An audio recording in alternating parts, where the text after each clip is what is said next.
Hey everyone, in May of 2023, I presented a seminar at National Taiwan Normal University in beautiful Taiwan on how to build an English resume to students and staff in the College of International Studies and Social Sciences. If you enjoy these free seminars, please click like and subscribe. You can also leave a question and comment below, and I will read them and reply. Thanks! Now on to my super clear seminar on how to build an English resume. Let's jump into resumes. I want to first say there's no perfect resume structure. So I'm not going to give you a template, say put your name here, put this here. If you go on to, let's say, I'm going to jump, sorry, I'm jumping.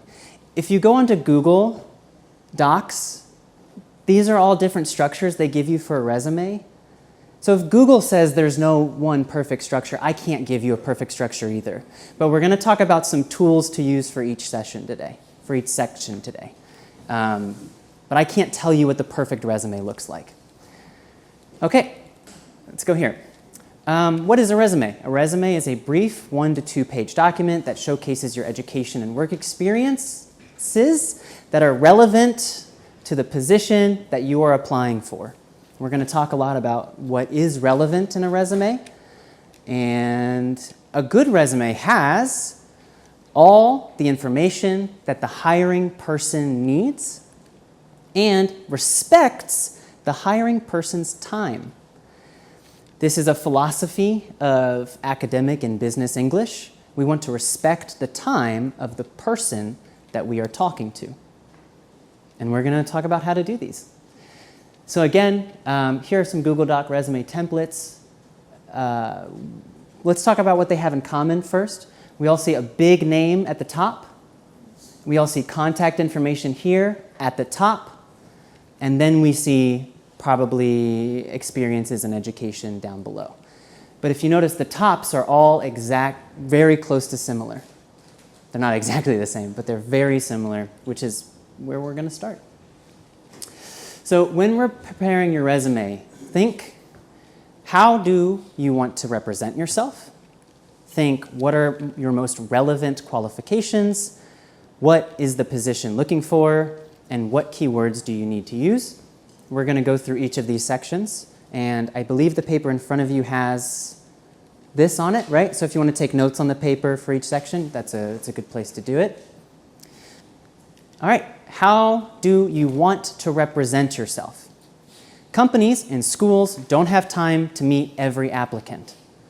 If you give 30 resumes to 30 schools or 30 businesses, you might have 10 interviews, 5 interviews. So many of your resumes will represent you completely. They don't get to meet you. They don't get to shake your hand. They will read your resume. So your resume represents you as a professional and as a person. Do you want your resumes to represent you as organized, detail-oriented, like a good communicator? Well, that's what a good resume will do. A good resume says, I'm organized. A good resume says, I'm detail-oriented. And a good resume says, I am a good communicator. What are your most relevant qualifications? Your resume only needs your relevant history. Here's a good example. When I was in my master's program, I had a very short internship that I don't put on my resume because it's not important for my teaching jobs. It's not relevant for my teaching jobs. So all of your work experience does not need to go on your resume. Only what's important for the jobs you're applying for. So jobs, internships, education, skills, backgrounds, and histories. Your resume only also needs the relevant functions. A function is what you did in each job. Let's give an example. Example from a resume. This is actually mine. So the job title, residence coordinator, this was a graduate assistantship. Here's the date, here's the school, here's the location. These are your functions. Okay? So in this job, I supervised, onboarded, and evaluated. I served as an administrator. I implemented a residential curriculum. I adjudicated an average of 40 conduct cases per semester. And I played on the staff basketball team. Is that a relevant function? Most of the time, no. But, I would say one but, if the job you're applying for is a social position, if they have a basketball team, if they have a volleyball team, if they have very close connections, this might be wonderful to put in your resume. But most of the time, I would say, this is not a relevant function. All right, part 2. Use numbers and data to show qualifications. I love this one. This is really important. This is a great example. I supervised 20 full-time staff members. What's a weak example? I supervised full-time staff members. This example is weak because it's vague. Well, 1 full-time staff member? 100 full-time staff members? Those answers are really different. Here's another example. I managed an 850,000 USD budget. Weak example, I managed the budget. In your resume, you want to use these numbers. You want to use data. You want to use as much specific information as possible. Yeah. Next slide. What is the position looking for? Consider putting your most relevant qualifications at the top of your resume. Here's an example. If I'm applying for an English teaching position, I may want to put my tutoring experience at the top above my research paper editing experience. If I'm applying for an English teaching job, I want English teaching qualifications at the top of my resume. This is saving time for the person reading your paper. You're respecting time. If you put it all the way down here, the person reads, well, they're not qualified, oh, okay, they're qualified. I see they have teaching experience. Give the search committee easy access to the information they are looking for. What's the most important thing you want them to know about you? Put it at the top. What keywords do you need to use in your resume? Keywords are important for many things. Research papers have keywords, your business websites have keywords, everything is keyword driven now because a computer will likely read your resume before a human does. This is unfortunate, but when a company gets 1,000 resumes, one person is not going to read every resume. A computer will do it first. So the computers will scan your resume for keywords. That's good and bad. If your resume does not have the keywords that the company is looking for, you will not move on to the next stage. It's a little sad, but it's good for you because now you know. You know how to beat the computer, right? So to find the right keywords, use the language written in the job description verbatim. So let's do some examples. Example job description, responsibilities, supervision and training. Supervise 8 to 12 student staff, resident assistants, theme program resident assistants, RHA. This doesn't matter. You don't need to know the specifics. Maybe not your industry. I want to use as many of these terms as possible in my resume if I have those qualifications. So an example resume might say, supervised, onboarded, and evaluated 14 resident assistants, advised an RHA area council. So both of them have supervised, great. Both of them have a number of supervising, resident assistants, same exact word. Often in America, resident assistant is often RA. I didn't write RA, I wrote resident assistants. RHA, they wrote RHA. We are going to write RHA. RHA stands for Resident Housing Association. It doesn't matter. They wrote RHA. I wrote RHA. And you can do this. Tech industries will do this. Motherboard, CPU. They don't write computer processing unit. They write CPU. So use the language verbatim. And then that is all of them.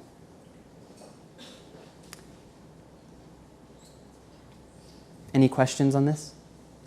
This is really important. Because again, a computer will read your resume first. And this is how you beat the computer. Or you use the computer. Be friends with the computer. So here's a recap of this section. How do you want to represent yourself? What are your most relevant qualifications? What keywords do you need to use? And what is the position looking for? Okay, ready to move on? Let's do it. Do you need a unique resume for each application?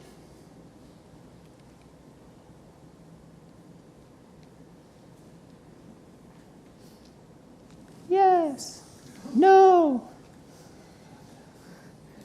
Yes, we got some yeses. Probably not.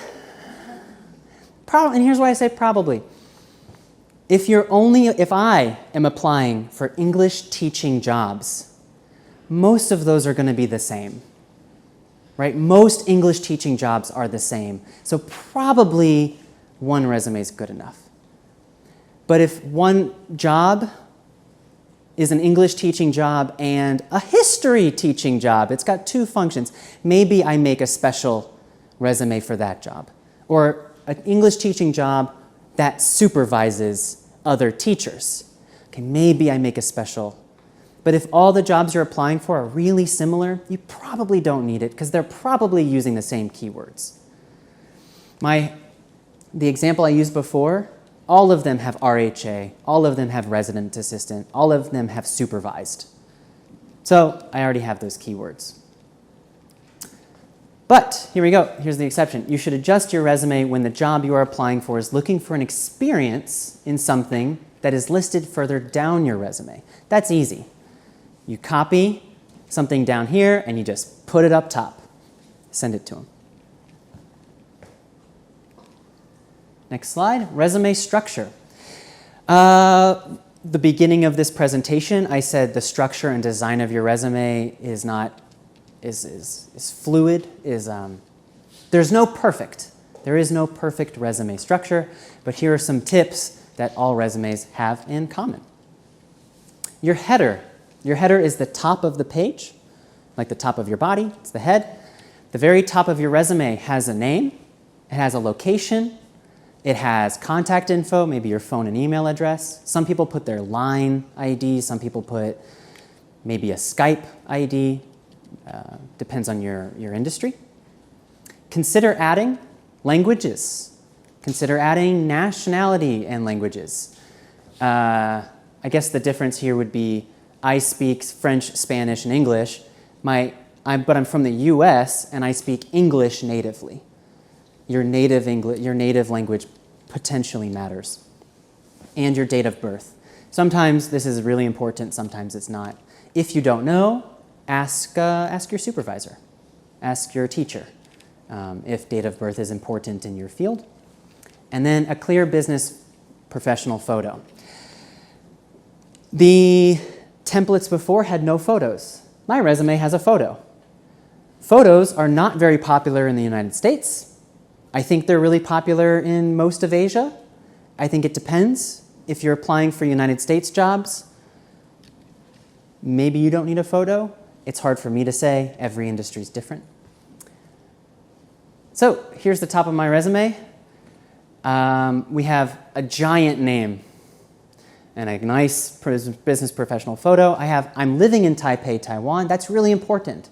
If I'm applying for jobs in Taiwan, I'm not in the United States right now. I'm in Taiwan. I can meet you really easily.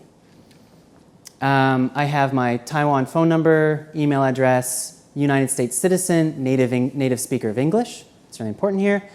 And yeah, that's my birthday. That's my real birthday. I might be older than most of you. Surprise. Okay, so we have a full name in large font at the top. We have a location. We have contact info. We have nationality and language. We have date of birth and a photo. Also, this right here is the exact thing I use on my cover letters. So my resume and my cover letters have the exact same heading. And The reason that's good is because, one, this is all very good information. Two, if they see the same thing multiple times, they're going to remember you better. They're going to remember this giant name at the top and all that information.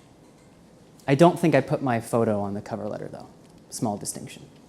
Use consistent fonts, font sizes, colors, and structure. This is hard. This is really hard. It sounds easy, but it's really, really hard. On your computer, you might think, oh, 12 font, 12 font, 12 font. But then you print it and you realize 12 font, 11 font, 12 font, right? So you have to be very careful. So this is really hard. Let's talk about it. We have at the top, I have bold for the section headings. I have italics for the subheadings. And I have italics for another subheading. And then this middle section here, the facts about the job, the functions are in plain text. It is a pattern that I use across my resume. Bold, italics, italics, bold, italics, italics, and that's my entire resume. It follows the same flow. So when you start to read it, you know, bold, okay, we're doing higher education internship experience, we're doing job experience, we're doing education, the big categories, and then underneath them would be subcategories. Small other design notes. You see these bullet points? You see how they're the same size? I've messed that up so many times. I think they're the same size, and they're not. So and these spaces, this space is the same as this space, is the same as this space, is the same as this space, is the same as this space. All those little details. If you mess them up, you are not detail-oriented, which is bad, right? So I like to keep it simple. You see I have no colors. I only have bold, italics, and regular font. I keep it simple. Do you need one-to-one individualized guidance writing your thesis or dissertation? You can hire me as your personal online academic English coach. Together, we will work on your English to make your manuscript accurately describe your research and findings. For more information, please visit the Uni-edit website link. Choose fonts that are easily readable in small and large print. They might print your resume out. They might put your resume on a big screen like this if they're giving a presentation on applications. If there's a leadership team and they say, okay, this applicant, let's look at his resume. So it has to be readable very small and very big. Use professional fonts. So avoid childish and artistic fonts. These are hard to read, especially hard to read for non-native speakers. This font up here, this just Arial, is really easy to read for most cultures that learn English. This is hard to read for me. And I'm a native speaker, so please don't use these. There's a small exception. What industry maybe fun fonts are okay? Any ideas? Which industry might enjoy fun fonts? Design. Yeah, if you're a graphic design major, so maybe marketing, maybe design. But for most fields, no, keep it nice and clean. And avoid colors that are hard to read on a screen or in print. I use only black. I suggest dark blues if you want a color, but you don't need colors. This is also the same when you're making a presentation. Good. Next section, work descriptions. A note on this before we start. I've edited a lot of resumes as a part of my work, and this section is really hard. And it's hard for native speakers, it's hard for non-native speakers. So if you write a description on Monday and you read the description on Tuesday, you're going to change the description. And then you read it again on Wednesday, you're going to change the description again. You're going to read it on Thursday, and you're going to change your description again. This is constant. I still change my resume. Every time I look at it, I change the work descriptions. So be patient and maybe ask for help. That's okay. And look at other resumes. So let's talk about how to write them. Use powerful verbs as the first word of each job description. Okay? Pretty straightforward. Here are some ideas. The first word for each of your things: I authorized, I chaired, I cultivated, I delegated, I directed. And here are some for team players. I acknowledged, I assimilated, I blended, I coalesced. These are not that important, but they're ideas. You can find lists, you Google lists, good verbs for resumes. Put that in Google and you get these lists, and they're great. And you can just go through. I didn't acknowledge, I didn't assimilate, I didn't blend, I didn't coalesce. I did collaborate. I collaborated with partner institutions on research ideas, on research funding maybe. So these are a good start. These also might be your keywords. If the job says harmonized, you want to use harmonized. Next section, present tense, powerful verbs, if you are still doing that job or degree. I have to edit this all the time. Everyone knows. If I'm still doing the job, it's present tense. I organize, I prioritize, I execute. Past tense would be I organized, I prioritized, I executed. But present tense. So here's an example. This job, December 2020 to present. Therefore, I edit, I present, I design, I write. Present tense. This looks easy. It's actually really difficult. I make changes on this all the time. Similarly, past tense for powerful verbs if you have finished your job or degree. Here's an example, spring 2017, designed and implemented, collected and analyzed. Sounds easy. It's really easy to mess up. And that's the way you start every single one of your job descriptions. Overhauled and collected. I think I do that too. Overhauled and collected and analyzed. Questions on this? This is a really big point, and I'm going to move on unless if you have a question.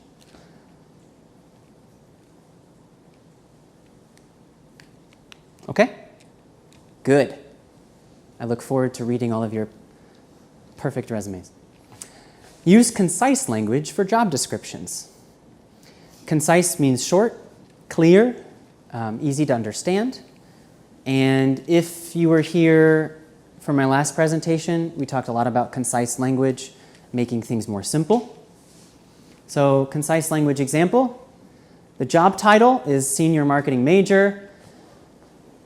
Here's the description. Managed all marketing campaigns in the New England area. Nice and short. There's no numbers here. You could add numbers. I managed. No, you don't want numbers here. In the New England area. Here's a not concise example. Same job title. Managed all marketing campaigns, big and small, for my company in New York, Pennsylvania, Rhode Island, Connecticut, and other states in the area. Which one is easier to read? The first one, right? They say the same thing. The New England area is this area. All these are states.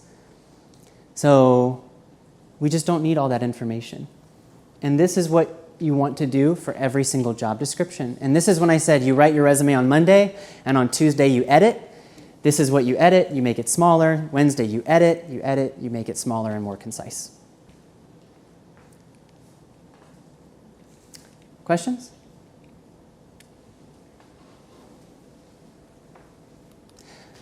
I would love to coach more on this, but this is like a whole university course for how to make English concise. We don't have time, so we're going to move on to interviews. Okay? All right. Activity, you have the paper in front of you. If you could, write a section of your resume for a job that you are doing or have done. Here's your sample structure. Job title, month. So it's month start, month end, and then your company or school name and your city location, and then try to do 3 job descriptions. Uni-edit provides English editing and translation services to Asia's top universities. Please visit the Uni-edit website link below for details about Uni-edit's English editing services for your research manuscripts.